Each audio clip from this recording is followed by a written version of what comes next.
Hey guys, welcome to our YouTube channel. இன்னைக்கு நம்ம என்ன பார்க்க போறோம் அப்படின்னா 10th important questions தான் பார்க்க போறோம் மேக்ஸ் சப்ஜெக்ட்ல இருந்து. ஓகேங்களா? So first question என்னன்னு பார்த்துருவோம். Find the excluded value of the following expression. What is meant by excluded? Excluded நீக்கப்பட வேண்டிய வேல்யூ, அதாவது ஒரு எக்ஸ்பிரஷன்ல இந்த வேல்யூ மட்டும் வரக்கூடாது அப்படின்னு நம்ம எதை வந்து நீக்க போறோமோ அந்த வேல்யூவை தான் வந்து நம்ம இப்போ ஃபைண்ட் பண்ண போறோம். எக்ஸ்பிரஷன் என்னன்னா x² plus 6x plus 8 divided by x² plus x minus 2. ஓகேங்களா? ஸோ சொல்யூஷன் என்னன்னு பார்த்துருவோமா? ஸோ சொல்யூஷன்ல என்ன அப்படின்னா முதல்ல கொடுத்துருக்க எக்ஸ்பிரஷனை அப்படியே எழுதிக்கிட்டேன். நெக்ஸ்ட் வந்து இந்த எக்ஸ்பிரஷன்ல ரெண்டு டேர்ம்ஸ் இருக்கா, டினாமினேட்டர் ஒன்று இருக்கு, நியூமரேட்டர் ஒன்று இருக்கு. ரெண்டுத்தையும் நான் முதல்ல தனித்தனியா பிரிச்சு வச்சுக்கிறேன். இப்போ என்ன பண்றேன், முதல் ஈக்குவேஷன் எடுத்துக்கிட்டு அதுக்கு வந்து நான் காரணிப்படுத்துதல்னு சொல்லுவாங்களே, இதை வந்து நம்ம அப்படியே சால்வ் பண்ண முடியாது. ஓகேங்களா? ஸோ அதனால என்ன பண்றோம், அதை காரணிப்படுத்தி ஃபேக்டரைஸ் பண்ணி நமக்கு வேணுன்ற ஆன்சரை கண்டுபிடிச்சு அதுக்கப்புறம் அதுல எதை நம்ம வந்து எலிமினேட் பண்ணணும் அப்படின்றத வந்து பாக்குறோம். ஓகேங்களா? ஸோ எக்ஸ்க்ளூசிவ்க்கு இங்கிலீஷ் வேர்டு என்னன்னா எலிமினேட்டட் அப்படின்றத மீனிங்கான வேர்டு. ஸோ இப்போ என்ன அப்படின்னா முதல்ல இந்த எக்ஸ்பிரஷன்ல ஃபர்ஸ்ட் இருக்கிற இதோட கெழுவு வந்து இங்க மல்டிப்ளை பண்ணும். இப்போ இங்க ஒன்றுன்றதுனால தட் இஸ் நோ சேஞ்ச். இதுவே இந்த இடத்துக்கு வந்து இப்போ ஃபார் எக்ஸாம்பிள் ஒரு 2x இந்த இதுக்கே எழுதுறேன் பாருங்களேன், 2x² பிளஸ் 6x பிளஸ் 4 இருக்குன்னு வச்சுக்கோங்களேன்.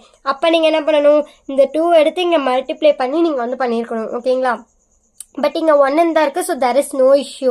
ஸோ 8ன்றது நமக்கு மல்டிபிகேஷனா இருக்கணும். ஓகேவா? இது வந்து மல்டிபிள் வேல்யூவா இருக்கணும். அந்த 6 இருக்கு பாத்தீங்களா, இது வந்து அடிஷன் வேல்யூவா இருக்கணும். இதுக்கு பேர் தான் ஃபேக்டரைசேஷன், அதாவது டீ காரணிப்படுத்துதல் அப்படின்னு சொல்லி சொல்றோம். ஸோ இப்போ என்ன பண்றோம் அப்படின்னா எனக்கு வந்து ஒரு ரெண்டு வேல்யூ எக்ஸ் ஒய்ன்னு ரெண்டு வேல்யூ இருக்கு. அந்த வேல்யூ மல்டிப்ளை பண்ணா எனக்கு 8 வரணும், ஆட் பண்ணா எனக்கு வந்து 6 வரணும். ஓகேங்களா? ஸோ அதுக்காக என்ன பண்றேன், 4i 2i எடுத்துக்கிட்டேன். இப்போ இது ரெண்டுத்தையும் மல்டிப்ளை பண்ணா எனக்கு இது 8 வருது, இது ரெண்டுத்தையும் ஆட் பண்ணா எனக்கு 6 வருது. அவ்வளவுதான். இப்போ இதுக்கு டிவைடர்ல வந்து நான் எக்ஸ்ன்னு போடுறேன். இதுக்கு காரணம் என்னன்னா ஃபேக்டரைஸ் பண்றதுக்காக. இப்போ இந்த இடத்துக்கு நான் 1ன்ற கேள்வி இருந்தனால எக்ஸ்ன்னு போட்டேன். இதுவே இந்த வேல்யூவா இருந்துச்சுன்னா இதுக்கும் தென் சேமா தான் வந்திருக்கும் டீ காரணிப்படுத்தும் போது. அதாவது இப்போ என்ன சொல்றதுன்னா இங்க நான் போட்டு காமிக்கிறேன் பாருங்களேன். இப்போ டீ காரணிப்படுத்தும் போது இதே வேல்யூ தான் இங்கே வந்திருக்கும், 4 × 2 8. ஓகேங்களா?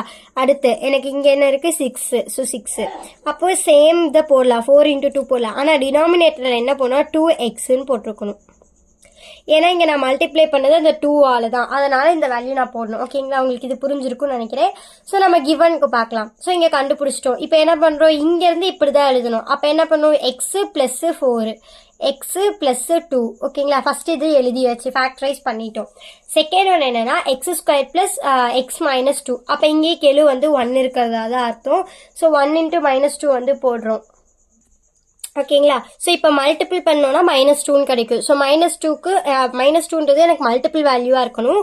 பிளஸ் 1 எதுவுமே இல்லைன்னா என்ன அர்த்தம், 1 இருக்கிறதா அர்த்தம். அது வந்து எனக்கு ஆடிங் வேல்யூவா இருக்கணும் அப்படின்னு சொல்லி கொடுத்துருக்காங்க.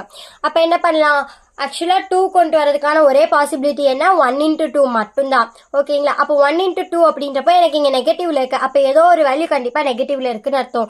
இப்போ நான் 2க்கு மைனஸ்னு போட்டிருந்தேன் அப்படின்னா நமக்கு வந்து உங்களுக்கே தெரியும், -2 + 1 அப்படின்னா என்ன வேல்யூ, -1 தான் வேல்யூஸ் கிடைக்கும். ஆனா எனக்கு இங்க தேவைப்படுறது +1 வேல்யூ தான்.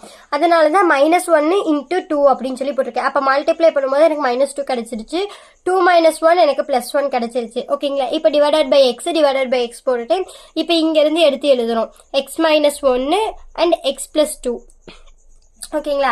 இப்ப வந்து என்ன பண்றோம்னா கிவன் ஃபார்முக்கு மாத்திட்டோம். ஓகேங்களா? கிவன் ஃபார்ம் என்ன, அதாவது மேல ஒரு நியூமரேட்டர் இருக்கு, கீழே ஒரு டினாமினேட்டர் இருக்கு. சரிங்களா? அந்த ஃபார்முக்கு இங்க நான் மாத்திருக்கேன். மேல நியூமரேட்டருக்கான வேல்யூஸ மேலேயும், கீழே டினாமினேட்டருக்கான வேல்யூஸ கீழே எழுதிட்டேன்.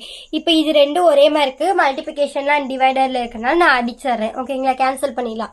நெக்ஸ்ட் என்ன பண்றோம், இருக்கிற வேல்யூ மட்டும் எடுத்து எழுதுறோம். இப்போ எக்ஸ்க்ளூட் பண்றோம். எதுக்காக நான் எக்ஸ்க்ளூட் பண்ணணும் அப்படின்னு சொல்லி நீங்க கேட்கலாம்.